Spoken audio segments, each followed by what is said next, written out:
Well, hi there. Welcome to InsideTracks.co.uk, the website and channel that tries to help you to trade smarter. If you like this video, please click a like and subscribe as well. Hit the red button or leave a comment, and I can take them into account, answer them, and hopefully you can help me to get better. So look, today I've been asked by several people how do you identify false favorites? Everybody knows about false favorites. False favorites exist, no doubt. And in your trading strategy, it's good to know when there is a horse that is priced too low and is in a favorite for no other reason than there's probably nothing better to do. So basically, I'll give you the 5 ways and maybe a bit more on top to help you in your own trading, spotting false favorites when you're doing your trading on the horses. So here we go. The first main element here is to choose your races. Don't go false favorites on everything. Your races will need to be with exposed horses. That's probably 4-year-olds, but could be 3-year-olds if they've got enough form. A 4-year-old plus handicaps, really, where you've got a decent amount of form to go on and you can look at it and see whether, in fact, the favourite is a false favourite, not because of its form, but because of other particular factors. So don't choose 2-year-old races where there's virtually no form, when it's first time out. Don't choose stakes races where the ratings don't make any difference. It's about knowing which ones are going to improve more, or which stables they're coming from, or ever. There is another way of looking at those races and understanding when a horse's price is too low, but I'll come to that perhaps at the end of this video. So, first way to go with false favourites is choose your races and only choose those races where you have a decent amount of form and a decent amount of information to go on. So that's number 1. Number 2, look out for layoffs. So you often get in most programs, most race cards, the number of days since the last time it raced beside the horse's name. Somewhere along the lines you'll be able to find it, and what you're looking for is for relatively long layoffs. Certainly anything longer than 6 months is a long layoff, and in that sort of situation you need to be looking particularly at anything that's surrounding that layoff. Either there was a problem with the horse of some sort that it's coming back from, and you would need to then understand a little bit more. But layoffs are very important. If you see a favourite that's had a long layoff, then investigate further to see why it's been off for so long, and you may well find out that there has been a problem of some sort. Example, Too Darn Hot had a problem, missed the 2,000 guineas, came back, and its next race, it was clear that it wasn't quite ready for that race, and therefore went off 11-10 favourite and got beat. So layoffs are a good way of identifying and helping you to do a bit more work to identify whether the horse coming back from that layoff might well need the race. I mean, it's like anybody, really. If you are used to going out jogging and you pull a calf muscle and you have a long layoff where your calf muscle gets back to normal, then if you go back out and run, you will need a few runs to get back into shape and to full fitness. So horses are no different. They need to be on the track. Now, there are some trainers that get horses back in full fitness. They're few and far between, and mainly most trainers need, and most horses need, after long layoffs, the race to get back into some kind of full shape. So there you go. That's number 2.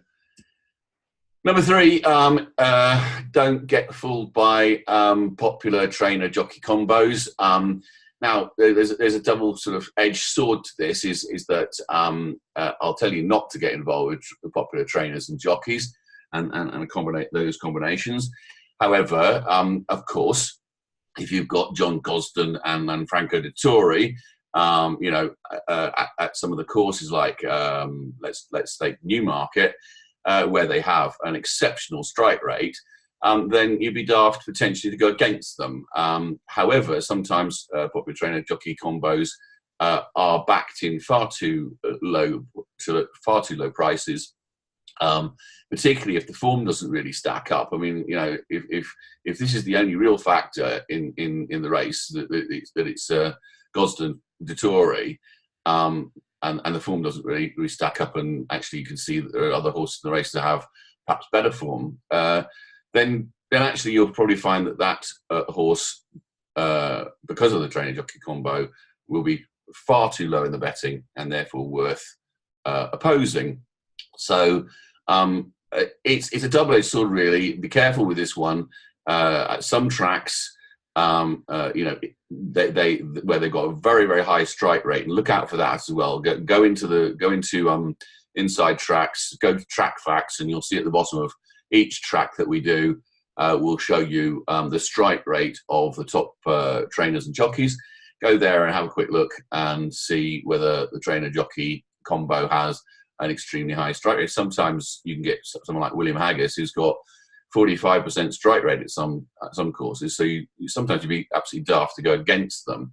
But what I'm trying to say is if this is the only reason for the short price, and it doesn't really stack up from a form perspective, and they're not really having a big strike rate at the race course, then they're probably worth opposing as a favourite. The fourth way of identifying false favourites is inconsistent past form, i.e. you see a horse and it wins, and then it does nothing, and then it wins, and then it does nothing, and it does nothing, and it does nothing. And the last time out, it came, second or third or something. Good run maybe. But now it's coming in as a strong favourite based on that last time out performance, but the previous three were rubbish. Then actually that's inconsistent to me, and is worthwhile opposing that horse. Inconsistent past form can have some good reasons, and I'll come to this in a minute, but things like a horse doesn't like to run left-handed or right-handed. It can lead to very inconsistent past form. It doesn't like to run on soft ground. It can only run on fast ground. This can lead to inconsistent form. So when I look at inconsistent past form, I look at all the different factors that could have caused that, and look for when it ran well and what were the conditions. What was was it a right-handed course? Was it good to firm? Were there any other factors that helped that horse? Maybe the pace of the race was just right. Now, I will come to this in a minute, but I look for the inconsistent past form, then I look for the reasons, and that is the fifth way to identify a false favourite. The course doesn't suit the horse. So there are three that I identify that could be against this horse. So, for instance, where there is a very strong draw bias, say at Thirsk in 5 furlongs, you have to be drawn high to win.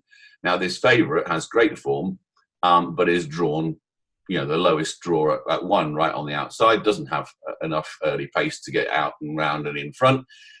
You're very much relying then on the horse overcoming that bad draw. Sometimes the next point is left-handed or right-handed. As I've mentioned, sometimes you see, and I'll tell you a little bit more about this in a minute. You can find out from different websites whether a horse performs better on left or right-handed courses, and you can sometimes find that a horse really can't stand going right-handed, and it's a bit like me telling you to write with your left hand when you're actually right-handed. You just can't write with your left hand if you're right-handed, and sometimes horses do the same. They like to lead with their right four or left four, and therefore they like a left-handed course or a right-handed course. So again, this can be a situation where you can look in the form and see, 0 from 10 left-handed, 3 from 6 right-handed, and you can turn around and go, well, 50% strike rate right-handed, 0% strike rate left-handed, and this is a left-handed course and it's favourite, therefore it shouldn't really be, and probably doesn't deserve to be, and you can therefore lay that horse. And then we can see quite clearly that there are some horses that the pace of the race can do them in. That you got, I mean, particularly what I find in this respect is horses that like strong pace, like to be held up, like to come off a strong pace. They're going into a race where there is no front runner, or there's likely to be very little pace in the race. And then what happens is your favourite, who should win this race by some considerable distance, is fighting for his head at the back, because the chap in front is going at snail's pace, and the horse at the back, your favourite or the favourite, is wasting his energy fighting his jockey for his head because he wants to go faster. And therefore, when the race does develop and it develops into a sprint, he's not able to use that closing speed and coming over the top with which you would get if you had a very strong pace where the front runners were coming back to him. So the pace of the race can often do a horse in. So if you've got a favourite who is a hold-up, particularly a hold-up horse, who likes a strong pace, and you can see from your analysis, and I might go into it a bit more, but I've shown you in other videos how to find out the pace of the race. You just go to ATR at the races, go to the race card, and at the top of the page you'll see pace, and you'll see also a prediction of the pace in the race when you click on any of the horses. So you can predict what the pace of the race is going to be. ATR will help you. You can do your own analysis and decide, and then you can come to a conclusion. Is this horse going to have the pace it needs to come off to win? So those are the 5 main ways to identify false favourites. So I hope that's been helpful. But there are other factors that you might want to consider as contributory factors, even, which I will go through one at a time. So speed ratings, I'll just hold there and I'll come back to that in just a moment. So Speed Ratings is a very good site called Inform Racing, and you can get the speed ratings from there. Really good site, like it, use it quite a lot. A lot of information here, all contained in one place. And I'm taking the 435 at Redcar today, which I have taken as the one which I'm going to have predicted the false favourite. What I do is I look at the average rating and the master rating. The master rating and the average ratings, if you use the two added together, that's master and average there, this area here, you see the top 3 horses, that's Sue, Elise Star, and Alexandra Contine. They are the top 3 from master and average ratings. Now, the top 3 deliver 60-odd% of all winners overall. So if you want to look at who the favourite is, and the favourite, when I looked at it last night, was Elixsoft, and is what was this morning. You can see that horse on its average rating is in the top 4. Master and average is not in the top 3, and yet it's forecast to be a 5-2 favourite. And if we look at it in a bit more detail, we can see there's the draw, the percentage of winners from that draw, which is 8% from 8%. So it's not particularly drawn well, not particularly drawn badly, but not great. I mean, I wouldn't want to be in one that only gave me 3% of all the winners. Its run style is quite important. We see a run style 2. We can see also the last 20 winners of this race distance has come from equally 1, 2, 3, and 4. So it's no particular advantage on the run style either. So really, you could go then down into advanced search. And we'll, I'm not going to do it now, but it's quite useful information there. It'll tell you left hand, right hand, and so on, which way it's won. This doesn't make any difference because it's not an important factor in the race. What is important in this race is that Elixsoft has only ever won on the all-weather and has a 0% strike rate on the turf.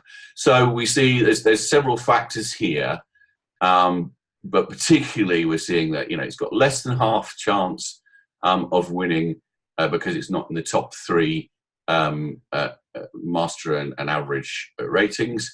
And from my perspective, it has not got a particularly strong record on turf. And also, there's nothing particular about either its run style, its draw, or anything else that gives me confidence that it's got some kind of advantage. And so at 5-2, it was shorter last night, but at 5-2, that has to be too short when you see others which probably have at least 2 or 3 that have as strong, if not better, claims to this race. So that's one way of doing it. I recommend you have a quick look at that and see if it might help you. So speed ratings might well help. Hugh Taylor tips. Now, I've done a whole video on this, and you might want to go and have a look at that. It shows you that when Hugh Taylor from At the Races tips his horses, they immediately, he has such a good following, and the bookies are also aware of his tipping, and so his horses often will drop 1, 2, 3. It depends on what price he gives me. He generally goes for sort of 6-to-1 to 10-to-1 shots. So if it's a 10-to-1 shot, it often comes down to about 6-to-1, and if it's a 6-to-1 shot, it'll often come down to about 4-to-1. So it'll have at least 2 points drop. For no other reason than he's tipped the horse. So one of the strategies is to allow his followers to over bet the horse and then come back in and lay that horse at sort of the bottom of that backing cycle, and accept that the horse will then naturally drift back to its normal odds and take a profit. And that is quite a profitable strategy as a sort of false favourite type of approach, because the only reason why this horse is as low priced as it is because it's been tipped by a tipster. The final other factor which you may consider if you do want to look at how to identify a horse that's too short odds and should be laid. This is to basically follow the money. So in races where you don't have enough form, your 2-year-old races, your stakes races, where you really don't have huge amounts of form to go on, it's first time out, you've got some kind of 500,000 guinea Godolphin chap coming out, and it's his first run, and he sat down there at 8-13 favourite. there's not a lot you can do because you don't know anything really. You're not sat out on the Newmarket gallops watching this horse every day, which some of these guys are, and watching how it runs against known official rating horses from the same stable, and then working out, what kind of level of capability the horse has, doing that with the rest of the field, and then coming back and saying, hey, by the way, guys, that 500,000 guinea Godolphin chap, he's probably going to be rated about 89, and the others are 60, so he's an absolute nailed on certainty. That's how the professionals do it. You and I don't do it that way because we haven't got time. I haven't got time to be on the Newmarket gallops with a pair of binoculars noting down, how it's done against X, Y, and Z. So we haven't got time. We haven't got the resources to do that. But we do have people who do, which is the professionals. So what you'll see is in the race, the favourite, when and again, this is something that you need to know. I hammer it out in my videos, but it's definitely something you need to know. Is 80% of all money bet on any race comes in the last 10 minutes, and probably 60% of that, 60% of the 80% comes in the last 5 minutes. So in a race like that, where you've got, say 14 runners, you've got a 500,000 guinea Godolphin colt, first time out, he's 8-13, but he's been steady at 8-13, or mucking about just a little bit around 8-13, up until 10 minutes before the race, and then the drift starts, and he goes out and he goes out and he goes out, and by the time you get to the off, this horse is now not 8-13 but 5-4. Then you can pretty much guarantee that that's the professional money saying, we know something you don't know, and that's probably one that you might want to say, okay, great, well, you know something I don't know, but now I know something you just signaled it to me by laying this horse with probably quite a lot of money, and therefore I will follow that money. And and then actually what often happens is those drifters, those odds-on drifters, do actually lose because the professional money knew it was going to. So there you go. 5 ways. My ways to identify favourites. I'll just go through those very briefly again. So the first is choose your races. Don't do it on every race. And I've shown you just now how to think about it for the other races. But the stakes races, the 2-year-olds races, the races without it, horses with form. But the way to do it, if you're going to do this as a strategy, is to choose your races and choose probably 4-year-old plus handicaps where you've got enough information to go on and to complete your strategies. Then layoffs, investigate the layoffs, why they've been laid off, and that and then decide for yourself, is that layoff going to mean that the horse needs the race and therefore is being overbet, based on the fact that it would win if it was fully fit, but isn't going to because it might need this race. Third one is popular trainer jockey combos. Watch out for that, double-edged sword. Look on Inside Tracks, track facts. Go into the track that your horse is racing at, and have a look at the bottom of that track facts page. It'll tell you the trainer jockey combo strike rate. If it's extremely high, do not obviously try and fight the statistics. But if it's low and there's no other reason why the horse is favourite, then you are probably perfectly entitled to say it's too short and should be laid. Inconsistent past form, your zeros, ones, zeros, ones, eights, nines, ones. Either the horse is temperamental, or there's a reason behind that inconsistent form which you can investigate. And some of those reasons could be things like left-handed and right-handed courses. The pace of the race where it didn't work well didn't suit it. The ground or the course, or there are horses that like courses, and there are courses that the horse just doesn't like. I hate going uphill first and then downhill. I prefer to go downhill than uphill. There are people who like one way and like another, and that can make a difference. And if the course doesn't suit the horse, either the draw was against him, it was left-handed or right-handed, or the pace of the race wasn't right, then these are reasons why you can see a reason for this favourite not to perform as it had on, if it loves right-handed courses, then it's on a left-hand course. And it hasn't won on left-handed courses, then you can be sure that it's unlikely to do so again. So those are the 5 reasons. And I've given you 3 other factors to consider.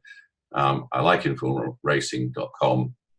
Look at the speed ratings and see whether your favourite has reasons why it should or shouldn't be favourite.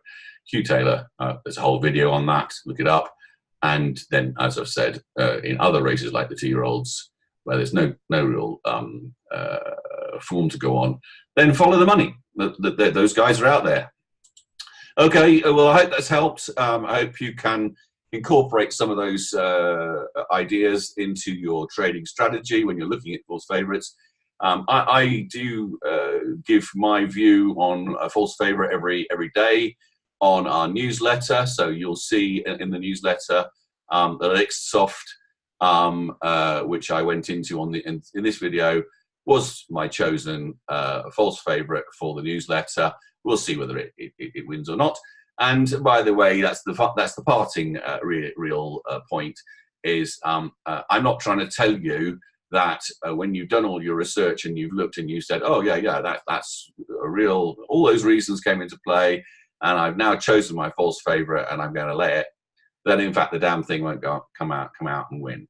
What we're trying to do here with false favourites, and it's like any trading strategy, is to say that horse is not value. That horse should not be 2-to-1 favourite. And as I keep saying to people, what we're looking for in anything in a trading strategy is where somebody says, I'm going to flip a coin. It's perfectly fair coin. It's got exactly the same chance of coming up heads or tails, but I'm going to give you 2-to-1 on heads and 1-to-2 on tails. Well, you would be absolutely lunatic to back tails at 1-to-2, and you'd be absolutely lunatic not to back heads at 2-to-1. The fact is that it might come up tails, doesn't matter, because over a period of time, you will always, you win, okay? So that's the theory, okay? The theory is you are looking for somebody offering you 2-to-1 on heads and 1-to-2 on tails, and saying, yeah, at 1-to-2 on tails, I will lay that, and on 2-to-1 on heads, I will back that. And if you consistently do that, you will make money. Okay, like it if you like it, subscribe, hit the red button if you want to see the next one that comes out and hear my droning voice go on, or comment and tell me I'm talking crap, and then I'll tell you why I'm not. Okay, cheers then, bye.